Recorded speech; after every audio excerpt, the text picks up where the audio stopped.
आज की इस वीडियो में हम जानेंगे कि दुर्योधन आत्महत्या क्यों करना चाहता था। तो मित्रों, गंधर्वों से पराजय के शोक में डूबा दुर्योधन अपनी चतुरंगिनी सेना के पीछे पीछे चलने लगा। उसने मार्ग में एक जगह रुककर विश्राम करने का निर्णय किया। तभी वहां उसका प्रिय मित्र अंगराज कर्ण भागता हुआ आया। कर्ण ने कहा, हे राजन, भाग्यवश आपको कामरूपी गंधर्वों पर विजय मिली। भाग्यवश ही आपसे मैं फिर मिल सका। मैं बाणों से शत विकसित हो गया था। गंधर्व मेरा पीछा कर रहे थे, इसलिए मुझे युद्ध के मैदान से दूर जाना पड़ा। इस भयंकर युद्ध में आप और आपके भाई विजयी होकर सुरक्षित लौट आए हैं, यह देखकर मैं आश्चर्यचकित हूँ। यह सुनकर दुर्योधन ने सिर झुका लिया। उसका गला भी भर आया। उसने कहा, मित्र कर्ण, तुम्हें सच्ची बात नहीं पता। बहुत देर तक चले युद्ध के बाद गंधर्वों ने हमें परास्त कर दिया था और स्त्री पुत्र इत्यादि समेत बंधक बनाकर हमें आकाश पथ से ले जा रहे थे। यह समाचार पाते ही पांडव हमें बचाने पहुंचे। इसके बाद गंधर्व राज चित्रसेन और अर्जुन हमें युधिष्ठिर के पास ले गए। युधिष्ठिर के अनुरोध के बाद गंधर्व राज चित्रसेन ने हमें मुक्त किया। और दुर्योधन ने कहा कि चित्रसेन ने जब युधिष्ठिर के सामने यह बताया कि हम लोग सपरिवार पांडवों की दुर्दशा देखने आए थे, तो मैं इतना लज्जित हुआ कि मेरा धरती में समा जाने का मन हुआ। इससे अच्छा होता कि हम लोग युद्ध में मारे जाते। मैं अब हस्तिनापुर नहीं जाऊंगा, उपवास कर यही प्राण त्याग करूंगा। तुम लोग लौट जाओ। दुर्योधन ने अपने छोटे भाई दुशासन को आदेश देते हुए कहा कि वह कर्ण और शकुनी की मदद से हस्तिनापुर का राज चलाए। यह सुनकर दुशासन अपने बड़े भाई के पैरों में गिर पड़ा। वह बड़े ही कातर स्वर में बोला, यह कभी नहीं हो सकता।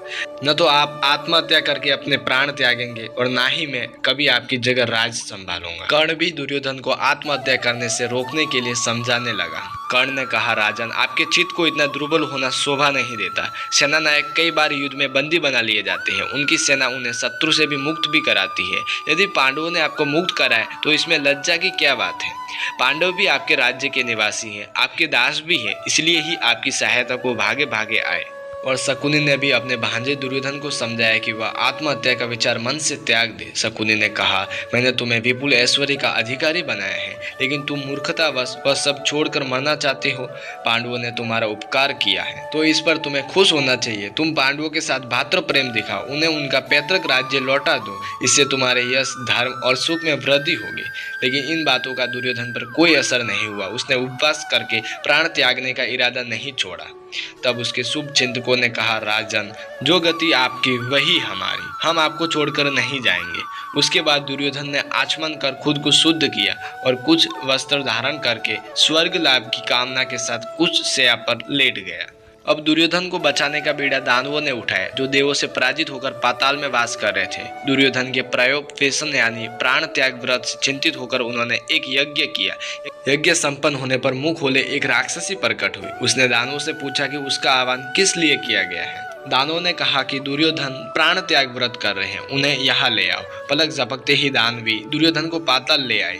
दानवों ने दुर्योधन को समझाते हुए कहा कि भरत कुल पालक राजा दुर्योधन, आत्महत्या से अधोगति मिलती है और यश की हानि होती है, इसलिए निर्जल रहकर आत्महत्या करने का विचार त्याग दे।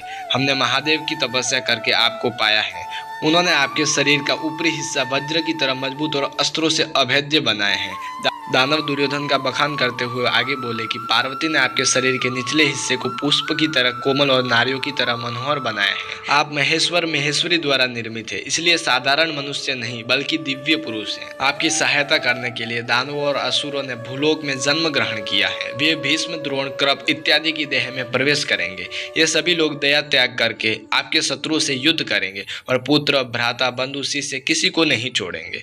दानवों ने बताया कि मार डाले गए नरकासुर की आत्मा कर्ण की देह में जाकर कृष्ण और अर्जुन के साथ युद्ध करेगी। हमने हजारों दैत्यों और राक्षसों को प्राण न्योछावर करने वाले योद्धाओं के रूप में तैयार किया है, जो अर्जुन का वध करेंगे। आप शत्रुहीन होकर पृथ्वी का भोग करेंगे, इसलिए शोक छोड़कर अपने घर जाइए। अगर पांडवों के साथ देवता हैं तो हम आपके साथ हैं। दानवों ने दुर्योधन को ढांढस बधाते हुए आलिंगन किया। राक्षसी ने उसे वहीं पहुंचा दिया जहां से लाई थी। इस तरह का सौपन देखने के बाद दुर्योधन को दृढ़ विश्वास हो गया कि पांडव युद्ध में पराजित होंगे। इसके बाद मित्र कर्ण के अनुरोध पर दुर्योधन ने प्राण त्याग का विचार छोड़ दिया और पूरे दल के साथ हस्तिनापुर लौट गए। तो फिर मित्रों, ये था आज का हमारा वीडियो। इस वीडियो में आपने जाना कि किस प्रकार दुर्योधन आत्महत्या करना चाहता था और कैसे उसने आत्महत्या का विचार त्याग दिया। तो आशा करता हूँ कि आपको हमारा ये वीडियो पसंद आया होगा।